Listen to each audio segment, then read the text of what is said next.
SofM has played this champion even before it was meta, pulled it out in spring playoffs, so you know it's something he's quite proficient on. Will also give him a lot of agency to make plays in the early game. It's something I hope we see, as we highlighted in our intro segment of the day, that he's not someone who interacts with his laners all too much. Well, the Lee Sin coming through, another standard here from RNG. You did talk about the SofM RPG. I like that you bring it up again, honestly. Excited to watch him in action back here on the Zhao, but Nocturne's something that's just left open and available. Again, the meta may be fun, but it is also very predictable with what RNG want to do next.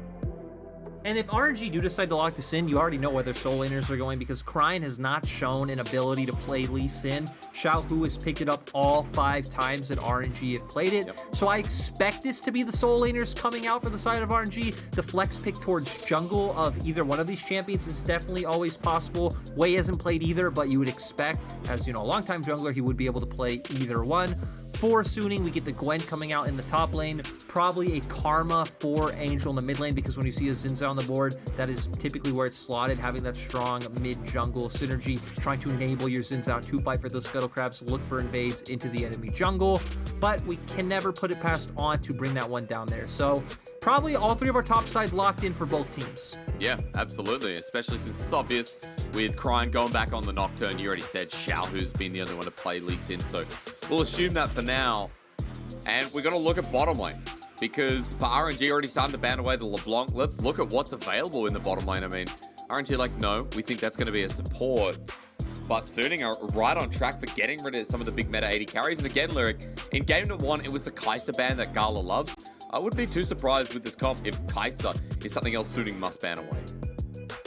Yeah, I mean, it's his go-to comfort pick. It slots into the rest of the comp well in terms of the dive factor coming out. I think for RNG, you're really hoping for something in the bottom lane that can give you prio, because we know if Diana does go up against Karma, you're going to get pushed in early. Lee Sin will lose out level 1 to the Gwen, so you're going to need somewhere where Wei can safely path towards to not get invaded, be able to take a Scuttle Crab and things along those lines. So good choice. With that taken away, we still don't have too much open in terms of AD carries, right? You still have the Kalista available. You can just go towards a support here if you wanted to bring out something like the Thresh, which they do lock in. So wanting to take this to open up options in AD carry role, we know also that the usual AD carries that are paired with Thresh are also decently good at pushing the wave, Jinx with her rockets or Aphelios, you know, with different combinations of his guns.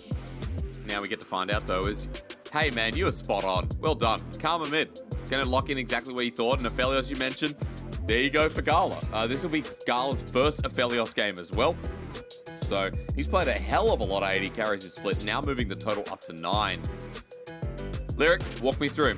Let's start with Suning. Tell me a little bit more about this comp, because there is a lot more around the Jinx this time, and it feels like Suning's comp is it just has a simpler win condition. Definitely.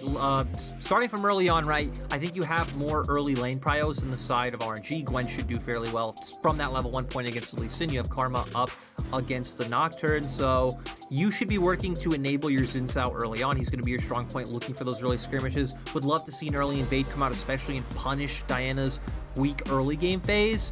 And then for bottom lanes, they're both kind of just going to farm, right? You have a Jinx versus an Aphelios. When we get later into the game, I think Suning's team fight prowess is quite good if they can get pretty good positioning, right? You have the Tahm Kench to save the Jinx from all the dive. You have the shields coming out. You have Disengage coming out with Zhao ulti being able to knock certain people back and him being the peel for the Jinx. So Suning's comp, I think, is very straightforward. For the side of RNG, we do have that typical dive comp coming in with Aphelios trying to position safely on the back line. We have seen you don't need to be safe. People like Jackie Love has shown us you always can walk forward and look to get that damage down. Take lanterns when you possibly shouldn't. Yep. So definitely a big stylistic clash. I feel like Suning's comp does quite well into what RNG has picked up. But in terms of execution, I feel like you still have to favor a team like RNG to be able to get ahead and take this one. So I would love to see if Suning's roster can bring it together with a draft like this coming out.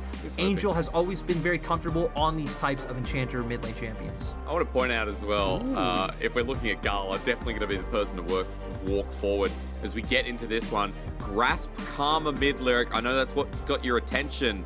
And as we get into Summoner's Rift for game number 2, we all put our hands together. We have a bit of a prage, and we hope that Suning can do better this time around, especially with SofM and On back on the Rift in the proper positions. Now, Are you ready to talk to me about Angel's Karma choice here in what we actually saw quite a lot in the top lane when we had top lane Bruiser Karma? Yeah, so this is a bit different because you do see this rune in certain instances, especially when you do have these like melee mids coming out. Still, typically in the LPL, we have seen the Aerie be the rune of choice. You don't actually build too differently from what I've seen of other regions that have picked up Grasp of the Undying. You still go for that full supportive build. I have seen some people pick up the Moonstone Renewer sometimes when they go this route. I'm not quite sure the distinction of why you would go that instead, but I still would expect the Shurelius coming out for Suning in terms of how they want to play out with their composition. This is just going to give him, I think, a bit of a safer and easier laning phase. You do have a lot more durability just with the resolve tree in general. Yeah, okay. Well, I think as well, I just like when we see a pick that can be quite straightforward mid with a change-up, especially. Starting in this early laning phase already, getting some good procs off, I can imagine. Well, but it's Tahm Kench level 1. Ming in a bit of trouble. There's the exhaust, the flash away with Tongue Lash. How many times in LPL have we seen a Tahm Kench at level 1 just run into 2 units? Yeah, you never see enemy bot lanes like learn or be surprised that this happens, right? They're still always forced out. And this was supposed to be the lane where RNG can hope for prio, right? Because you look at mid, you look at top, it's what we hit on in draft. You're not going to have any place to really safely play towards as way early on. You're going to get pushed in all 3 lanes. Cryin, as we can see, already getting completely abused by Angel. It is pretty standard. Sure, maybe you can spell shield 1 Q, but Karma Q definitely on a lower cooldown than the spell shield coming out from Nocturne. Nice start from the bottom lane. When On comes back, it is like, you know, don't you ever replace me for SofM again. I'm sure there was a conversation, but, you know, On hasn't been that bad. He's definitely been, you know, not too bad to start off the split, I'd say. So good to see the bottom lane. I think his individual play definitely stepped up, right? Oh, Even yeah, if maybe his performance around the map and like there's certain areas that are still like pretty bad and still lower tier in terms of support in the LPL, his like individual play, he's had some standout games for sure this split where he didn't have any at all last split. Yeah, and I think that's good because the development of this player is crucial for Suning getting their pieces back together. Remember, 2 and 4 here in the split. RNG 1 and 4 themselves, but RNG took away game 1 as easy as you'd expect from the MSI winners when in form. RNG right now, you already talked about each wave pushing in and the priority that Suning have means that SofM gets 1 scuttle. I like this. He has the potential of another. Wei hasn't picked it up just yet, and I'm not sure if he's spotted on that ward, but should be fast tracking it for now, and SofM might think it's just a scuttle for scuttle trade. Yeah, I think Wei smart to not go for that because he doesn't know if SofM did go there. If he runs into him, just look at the state of the mid lane matchup right now. Bin could have saved, Bin could have TP'd in. There could have been a lot of different scenarios where you could have just lost out. So making his way towards the bottom half of the map. No camps are going to be upright because of the delayed respawn timers that we had earlier in the split, but he also doesn't really have any windows. Sure, Ming is moving with you. Maybe if On overextends, you can try and find a hook and he could be punished. But nope, that is not what's going to happen. But the flash as well, right? So if you want to make an ambitious play, On even has his own flash, so nothing happens in the end. And Gala just farming while his support moves, picking up some well-needed experience. So he hits level 4 first in this bottom lane. And looking across, CS differences, of course, for Suning bar the bottom lane. Even in the jungle, the Xin Zhao's come out. He's going to find that there is a scuttle crab up towards the top side. So double scuttle in the end of the day. This will be a 10 CS lead for SofM as well. Good to have him back in the jungle when this Xin Zhao has been a favorite pick of his lyric. You did talk about the win conditions already before, but just seeing the early game come through from Suning is already a nicer touch. And we're already starting to see some of their plan kind of be put into place because I want to see SofM really utilize his lane prowess, look for invades, and we're seeing step 1 of that where wards are starting to come out in the enemy jungle for the side of Suning. We saw Angel just go in and get a ward on Raptors. Bin went up, got a ward around Krugs. They know that those Raptors are going to be up soon, and there is the counter jungling that we wanted to see. Straight away sets himself up. Cryin's here. How far is he to 6, folks? Looks like about 2/3 of the way already there. Way a level down. Remember, Diana without 6, not a chance in the world. Angel, he'll have an extra point in this 6 as well as Xiaohu's coming down. Damage done to Cryin as Wei re-engages Ming as well. Forces flash over the wall. Ming doesn't have his own. Disengages from the tether from Angel, but the AoE is too much to deal with. And over the Raptors, I believe in the end, Wei actually got the big one. So RNG will back away. That's what I think happened as well. I didn't exactly see, but I figured it was Wei just with where SofM was positioned. But RNG able to get the Raptors and force out a flash. Overall win. They should know, looking at the composition as well, that Suning is going to be wanting to look to extensively counter jungle and try to bully out Wei. So if Ming can unlock himself from lane, that'll be good. And when you're up against the Jinx, Tahm, Kench, right, there's really no all-in threat. You can just sit back near your turret and wait for the wave to crash into you. So Ming should always be able to just force his own opportunities to be able to influence the map. Especially when he gets his tier 2 boots as well. Dragon going to be done though, because Huanfeng and On do have lane priority once again. The first Dragon of the game at 6 minutes 30. Goes over to Suning here. That means we have a Cloud or an Ocean Soul coming up. RNG trying to play coy in this brush, but all it means is they're going to pop out and start clearing the wave again. No kills in 7 minutes, Lyric. Feels weird. Good death sentence, but there you go. Snon spits him out. Luckily, though, we're about to hit that level 6 mark. Cryin already got his way close as well. Xiaohu having the kick available now, and that's where for RNG they can start looking for some skirmishes, right? Bring Diana towards the mid lane, try to find that all-in on Angel, force a flash or find a kill, look for a kill up towards the top side as well. I definitely think it's more of a solo game-oriented route for RNG, just from the fact that you do have that Tahm, Kench down in the bottom lane, so unless you can stack a wave and look for a dive, there really won't be any opportunities there, and I don't think RNG should be able to. Jinx with the rocket should always have a decent time at thinning out the wave. Well, we'll just keep watching the laning stage play out here, Lyric. Talk more about conditions coming through as we see something happen. And as everything stabilizes, Diana now hits level 6, or about to, I should say, from Wei. He's in his bottom side jungle. And while we're in this bit of a lull, I want to point out, just so everyone understands, today has been a bit of a longer day for us all, for you guys as well. Remember that all matches are in Shanghai, so we've had absolutely no delays right now. This match also live for the time being.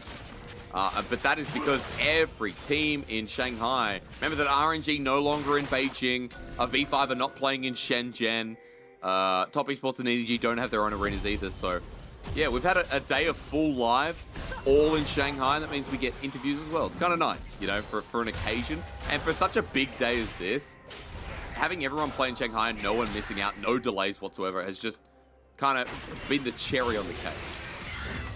You know, didn't EDG put out their, yeah, they announced their arena though, right? It is coming. They announced the project, yeah.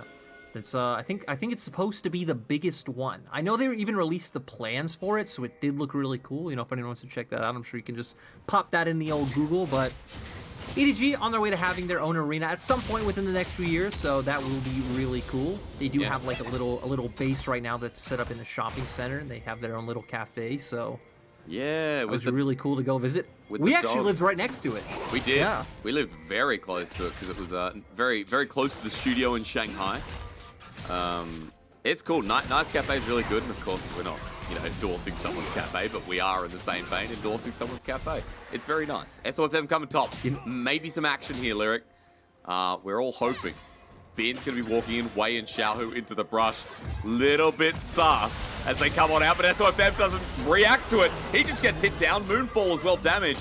Ben now going to try and 1v2. The Howling Mist doing a great job, but they're both melee. Somehow Gwen's got it. What the heck is this champion? I mean, it's one of those things where I actually prefer what Suning have in the straight-up 2v2. I feel like they have a lot of durability and a lot of sustained damage, but looks like SofM just didn't expect it, got bursted down. We saw the strength of Gwen in the end, and she's going to be able to consistently win out in those 1v1s the longer the game goes on, especially once we get closer to that rift. Great hook, box play onto On. Exhausted out is Gala. That's going to reduce the damage, and maybe keep this Tahm, Kench alive as Huanfeng hit once again. RNG's bottom lane starting to put under pressure here, Lyric. Now that they've hit level 6, a lot more burst, a lot more potential to kill one of these members. Yeah, and even now, them having to back off, we even saw Gala hit On with the Gravitum, so if they stick around, he's going to be able to be locked down, CC'd, maybe Ming can find another death sentence, and he's just gone. So now going to lose another wave. It's one of those things too, right, where it's nothing to do with jungle influence, jungle intervention. It's just in the outright 2v2, RNG's bottom lane has been superior all series long. Yeah, very true. But topside, Ben, after the gank, after the kill, after winning 1v2, after SofM got destroyed down, he's able to push out and get close to the turret plate, but more importantly, set up the Rift Herald here for SofM in game number 2. And give him some more priority in these lanes that are already winning out. Lyric, what do you do with the Herald? And okay, forget it. what do you do when you see Gwen 1v2? First of all, we're going to see SofM just not really expect the burst to come out. Even there, though, Wei looking like you have to commit the flash for that play. And then, I mean, right, you get all the resistances coming out from your Hollow Mist. You're healing when you're hitting enemy champions. AoE damage from both your abilities. Wei really having nothing to even safeguard him from a play like that when he doesn't have his flash. So he full on committed. Eden flashed in. There was nowhere for him to go, and it allowed Bin to get 1 kill. It feels like, for me, that actually might even be more of the win condition than Jinx in this composition, just from the fact of RNG's bottom lane winning out. And we know how insane Gwen is, and how she can absolutely take over a game if left unchecked. She's a monster in side lanes. She's a monster in team fights. Like, this champion can pretty much do it all, other than lock someone down. Can't do that thing. But that'd be a little bit too much. But on that as well, I mean, we've got versatile builds for the champion, right? I think it was Zoom who played it recently where we saw the Nash's Tooth. Great for dueling, great against some of these bruises as well, get that on-hit damage, so... I'll be honest, Hysterics. What? Not a big fan of the Nash's Tooth myself. Oh, no. I feel like the CDR you get from what's the item called, Hysterics? What's it called? Cosmic Drive or Zhonya's Hourglass? There we go. The CDR, the ability haste build with Cosmic Drive, the team fighting it gives you, just being able to Q as often as possible, getting like the health you get. Obviously, Zhonya's a big part as well. It's just such a massive part of your kit. I can understand why some junglers have gone for it in terms of like trying to help you clear, but I don't think Gwen jungle's all that strong either. But like you said, we are getting build diversity, and that in itself is cool. That's always cool. I mean, a lot of times in the LPL, people like SofM, you'll get build diversity from. This game pretty standard stuff. Suning are trying to set up with the dragon here. It's the second dragon. It's mountain. They've already got the first. Obviously want the objective control. And SofM walking down while Angel's already got the push through mid. Herald's dropped as well by Suning, so just adds another point of contest that RNG have to deal with. Yeah, RNG, I mean, RNG have had losing lanes in all 3 lanes early on. It's finally shifted in the bot lane to where Thresh and Aphelios are able to contest once, flashes came back up and they can play more aggressively. But you've had these prios to utilize all game long as Suning, but you still haven't really been able to capitalize into turning it into anything. They're finally going to pick up their second dragon of the game. We haven't seen them really try to bully out the enemy team too much in the jungle. Maybe just trying to bank on that scaling they have with the Karma and Jinx later on, not wanting to be too prone to risks. Now RNG are like, okay, let's fight double TP. Dragon resets for the time being as well. Xiaohu at full HP and ready to go. Sonic Wave doesn't connect, or rather does onto SofM. And Dragon's taken down. Now on top of Xiaohu, there's the Inspire from Mantra. Xiaohu kicks away Bin, but into the backline. RNG have been dove here until Cryin sets himself up as well, but Bin is just doing so much damage. Gala frontlining, and Cryin next on the menu. I mean, Lyric, RNG just wanted to have a way with him. I mean, the thing is, right, you don't even have a true frontline as RNG's comp. You're looking more for picks or like weird angles to find engages, right? Xiaohu coming off on a flank, hitting some kicks on the Lee Sin like we saw from Knight earlier in the day to set up onto someone like Huanfeng. When you're taking skirmishes and fights like that where Angel is able to just put the Mantra Shield on top of everyone, we saw Bin zoning off multiple members, dropping down the W, they're not able to walk in, and then you're just playing this range battle of damage. Suning are going to win out. We're going to see here RNG standing in front, Suning being the ones to work for the engage, being the aggressors, and Bin zoning off 2 members on the side. A bit unfortunate from Cryin, just walks right into the trap. Goes in the end, but Tahm Kench completely shutting down that play, and then all the damage from the needlework on Gwen. There it is, another Mantra Shield coming out so you can run forward, everyone's safe. Suning's comp, I think, is a little bit overwhelming for RNG, like we hit on a little bit earlier in draft. You need to be more creative as RNG to outplay it, or you need mistakes to come out from the side of Suning. Yeah, you really do. And I mean, I think for the time being, we now have a very different state of game. It's first item across the board here for Suning. I'm not sure about On here in this game as Wei's invading, but it is a 2-level disadvantage that Bin has over him. Ming's starting to roam as well, but RNG down 2,000 gold here at 15-minute mark. 2 dragons as well after the play. Suning having a much more stable game, and folks, I know it's only 5 kills in 15 minutes, but so far, I mean, Suning have played a little bit better, and Lyric, they might not have found the advantage throughout the individual laning phase itself, but in the fight, that's all you need when you have a Karma, you have a Jinx, and you have stability with, like, Ming walking into you. Down he goes. Suning looking for another one onto Wei. The Diana has flash, but Moonfall needs to come through, or one or the other, onto SofM. Gala trying to poke him down. And now as Gala has to flash away as well, Moonlight Vigil to come through. He's got 2 targets. TP into the backline. RNG want this. It's Cryin with the ulti. SofM goes in because he can't get out. And RNG get one as a response, Lyric. Very messy second game. You know, the thing is, you know how you know it's doomed for RNG? When you're losing out on all 3 sides of the map. Sure, you got to kill back in top, as we'll see if Huanfeng goes. Huanfeng's not going down. Xiaohu actually needs to be afraid of going down, but sure, RNG gets an answer kill in top lane, but Suning got a kill in top lane. Suning got 2 turrets down in bot side, and they were pushing in mid consistently. So Suning winning out in all 3 lanes in that past minute and a half sequence. Well, that's not too bad then. I mean, look at the goal. Look at the goal at the top of your screen, even after the play. I mean, it is surprising, right? After everything's said and done, and you know, we're at a point where the game has gone smoothly for Suning. We're looking at a game 2 that's just so far in their advantage, and trying to clear out deep vision for RNG bites Ming in the butt. And we're gonna see him here looking for the over chase. Tried to hit with a Jinx rocket, sadly isn't able to keep that one down. Then we're gonna see the paranoia popped by Cryin, gonna TP in afterwards. With how low Zhao is, especially after that Moonlight Vigil, very easily able to finish him off. As we come back to live, right, what do you want to see next, Lyric? How do you push this as Suning, or is it just about keeping the momentum going, keep damaging away these turrets, SofM getting the neutral now? Is there anything you really have to do as Suning, or do you just keep the pace nice and steady? I mean, the fact that you're able to pick up 2 dragons early on, right? You're going to be hitting Soul, like, decently soon. You're going to be able to have this Rift Herald as well. We know their next objective is going to be top turret. That one could be delayed by the fact that Dragon's up in a minute for Suning just making their way towards bot side, getting vision, picking that one up. Then you reallocate your resources back towards top side, push out mid and top, get wards in the enemy jungle, zone Cryin off turret. Bam, easy, you get top turret, you just keep pushing forward. I feel like this game is going to be very stock standard for Suning going forward. It's RNG who needs to find a way to make a play, and the only way I can see in my mind is Xiaohu finding some insane kick onto Huanfeng into like a moonfall coming out from Wei and Cryin being able to follow up. But then you still have Gwen to deal with. And we know that that is not an easy feat. It will be winnable, I think, at that point if you can find a pick like that. As they're all winning on top of the Gwen, the flash away immediately. Needlework gives him healing. Moonfall as well. They need to kill him. Bin almost taking a snip out of Cryin and Wei, but the kill will go down in Lyric. Another thing we talk about, the pick potential, definitely there, and RNG starting to get the flow going again.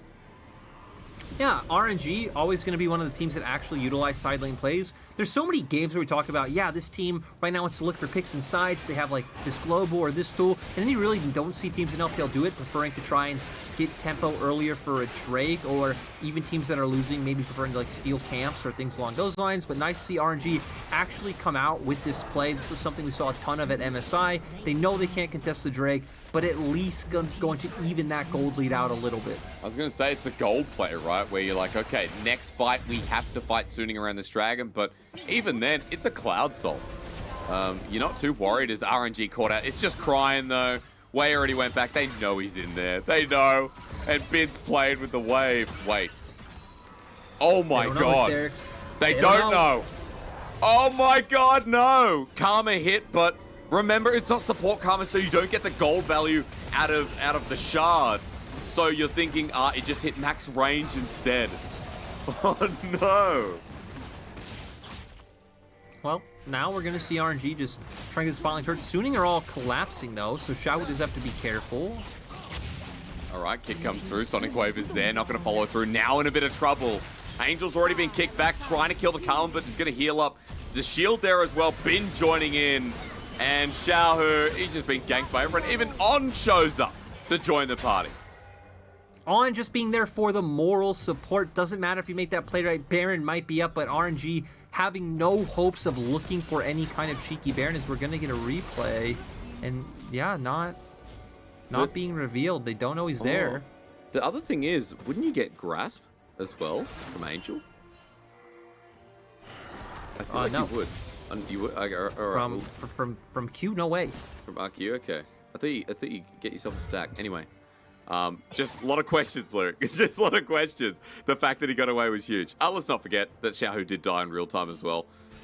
This is just a game where Suning, might have lost a little bit of the gold, but Suning still hold an advantage here in this game. They've still got 2 items on 3 people now.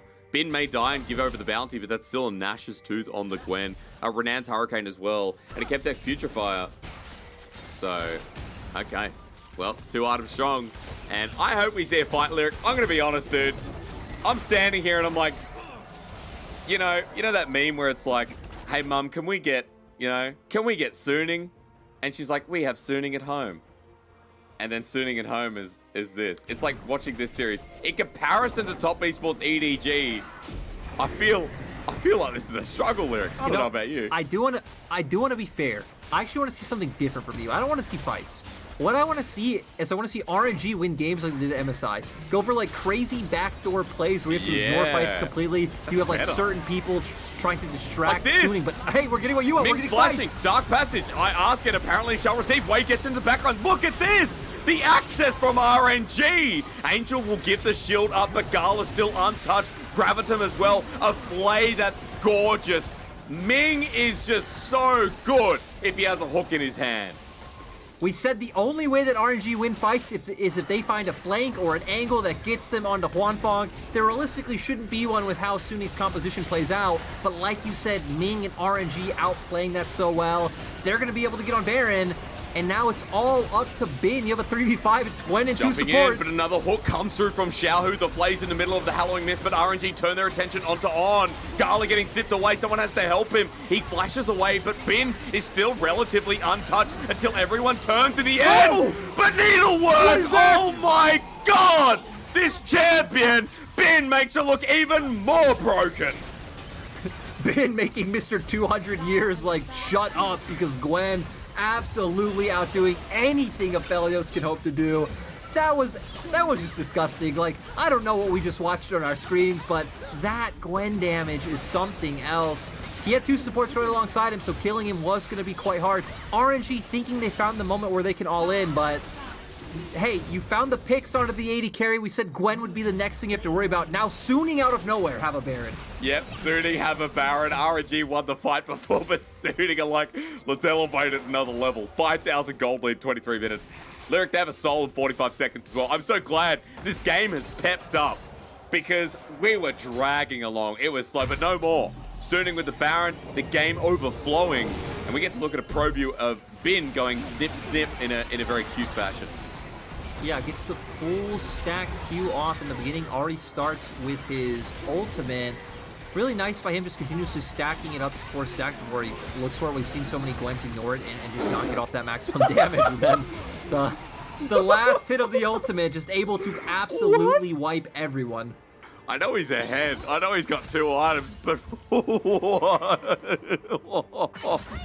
well, Bin's now 7-1, guys, and that's going to happen. But even more so with the Zhonyas on the way.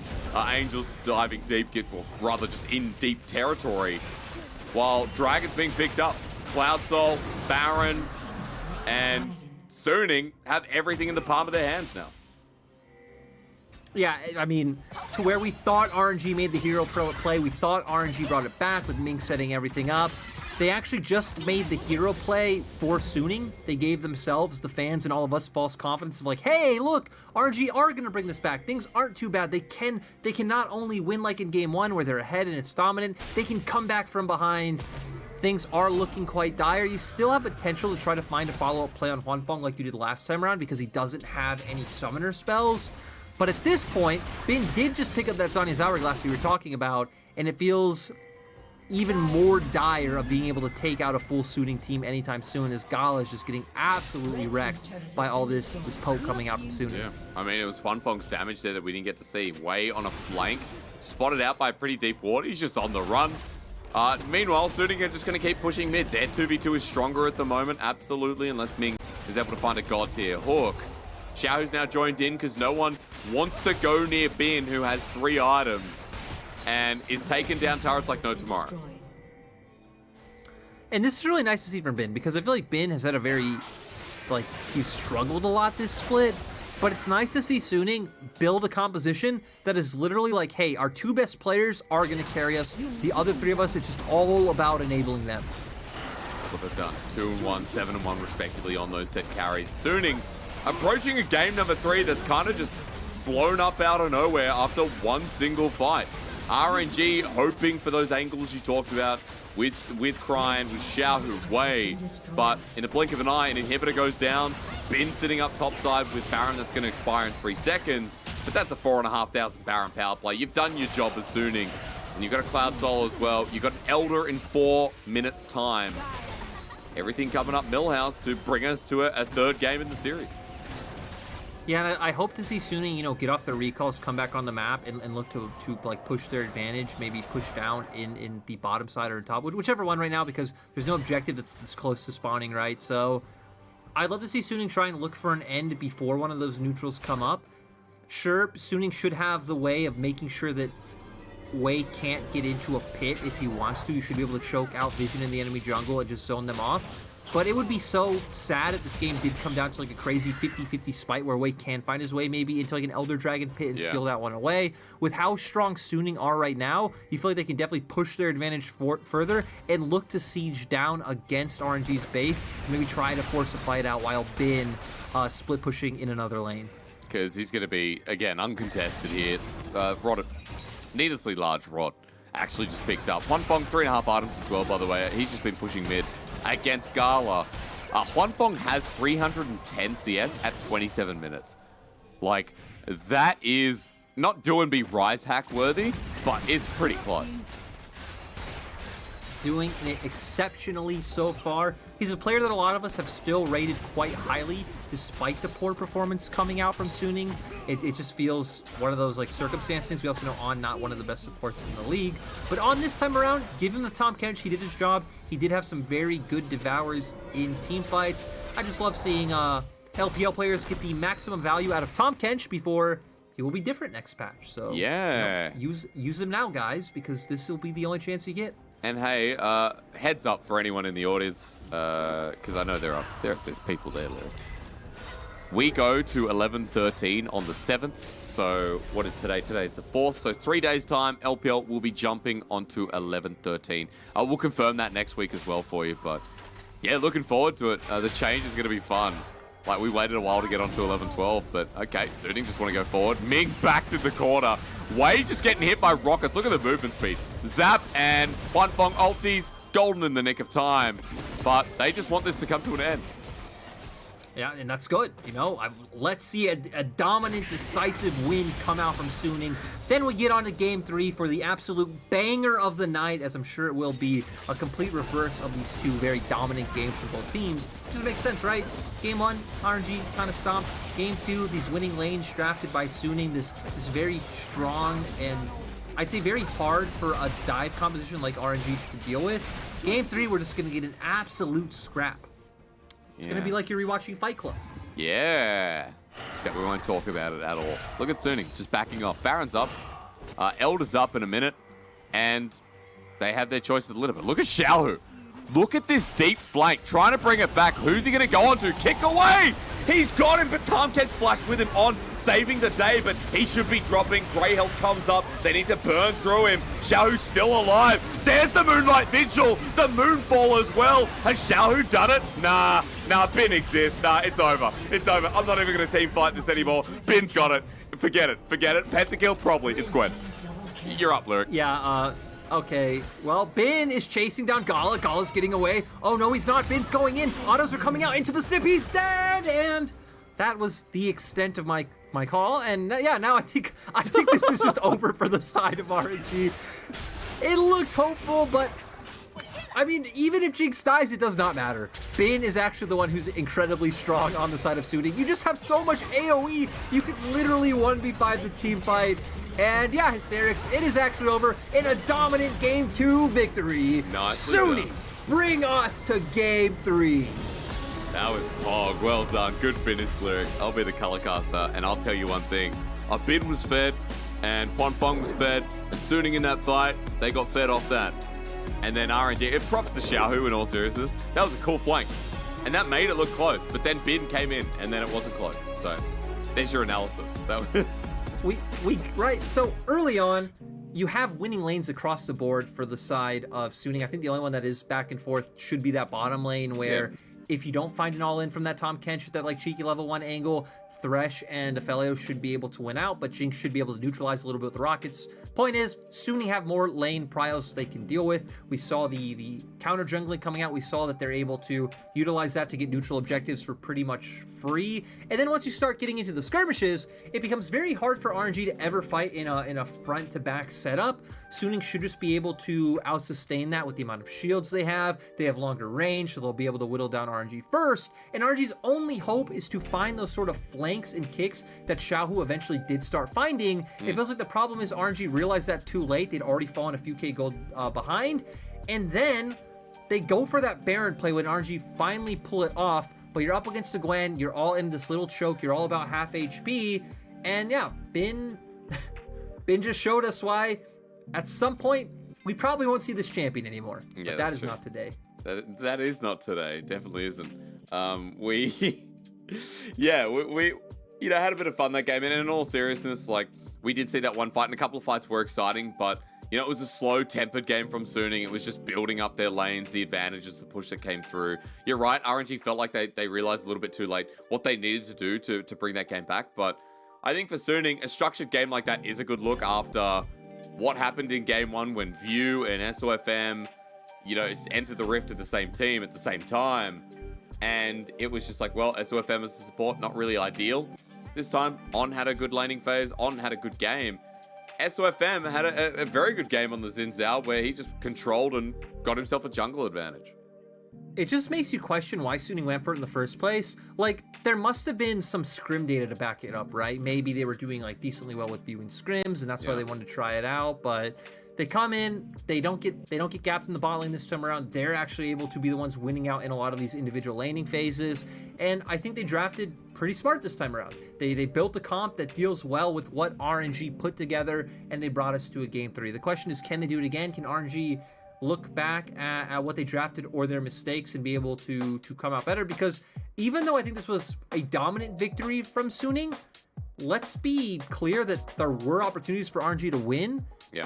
When Sunni kind of threw it away, but I don't exactly feel that way because RNG went out of their way to find the flank, right? They were the one who made the proactive movement to set up the lanes to find that lane state, but then they were the one to also give it up. So yeah, for RNG, I think there were certain things that you did well this game, but ultimately back to the drawing board for them. Back to the drawing board. We go to a game 3. Let's hope we get some fun drafts coming through as well between RNG and Sunni to pick up another win.